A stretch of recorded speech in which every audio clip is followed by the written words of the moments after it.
નમસ્કાર. ગુજરાતના રાજકારણમાં હમણાં જ એક મોટો ફેરફાર જોવા મળ્યો છે. તો ચાલો આ નવા મંત્રીમંડળની રચનાને સમજીએ બિલકુલ સરળ શબ્દોમાં.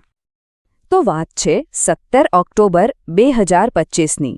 ગુજરાત સરકારમાં એક મોટો ફેરબદલ થયો. હવે જે વાતો અત્યાર સુધી પાક્કી થઈ છે, ચાલો એના પર એક નજર કરીએ.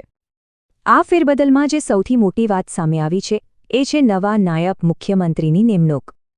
જી હા, નવા નાયબ મુખ્યમંત્રી છે હર્ષ સંઘવી. આ ખરેખર એક ખૂબ જ મહત્વની નિમણૂક છે અને એવું માનવામાં આવે છે કે આનાથી રાજ્યના રાજકારણમાં એક નવા અધ્યાયની શરૂઆત થઈ શકે છે. હવે હર્ષ સંઘવી વિશે થોડું જાણીએ. તેઓ ધારાસભ્ય તો છે જ, અને એ પણ સુરતના મજૂરા મતવિસ્તારમાંથી આવે છે. એટલે એમનો રાજકીય પાયો કેટલો મજબૂત છે એનો અંદાજ લગાવી શકાય છે. સારું, આ તો થઈ એક અનુભવી નેતાની વાત. પણ આ ફેરબદલામાં એક ઉભરતા સિતારાને પણ તક મળી છે. આ વાત ખરેખર રસપ્રદ છે, કારણ કે પહેલી જ વાર ધારાસભ્ય બન્યા છે. અને એ નામ છે રીવાબા જાડેજા. એમને રાજ્યમંત્રી બનાવવામાં આવ્યા છે. આનાથી એક વાત તો સાફ છે કે સરકાર હવે નવા અને યુવા ચહેરાઓને આગળ લાવવા માંગે છે.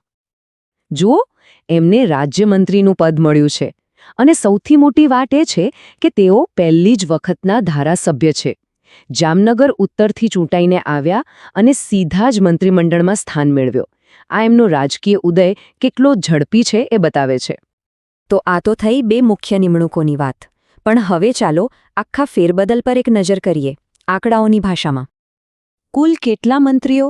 આંકડો છે 26. જી હા, નવા મંત્રીમંડળમાં કુલ 26 મંત્રીઓએ શપથ લીધા છે.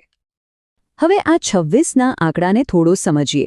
આમાં કુલ 26 મંત્રીઓ છે, જેમાં નવા નાયબ મુખ્યમંત્રી હર્ષ સંઘવી અને નવા રાજ્યમંત્રી રીવાબા જાડેજાનો પણ સમાવેશ થાય છે. અને સાથે જ 6 જૂના મંત્રીઓને પણ યથાવત રાખવામાં આવ્યા છે. એટલે કે નવા ચહેરા અને અનુભવ બંનેનું મિશ્રણ જોવા મળે છે. તો આટલી માહિતી પછી સવાલ એ થાય કે અત્યારે આપણને શું ખબર છે અને શું જાણવાનું બાકી છે.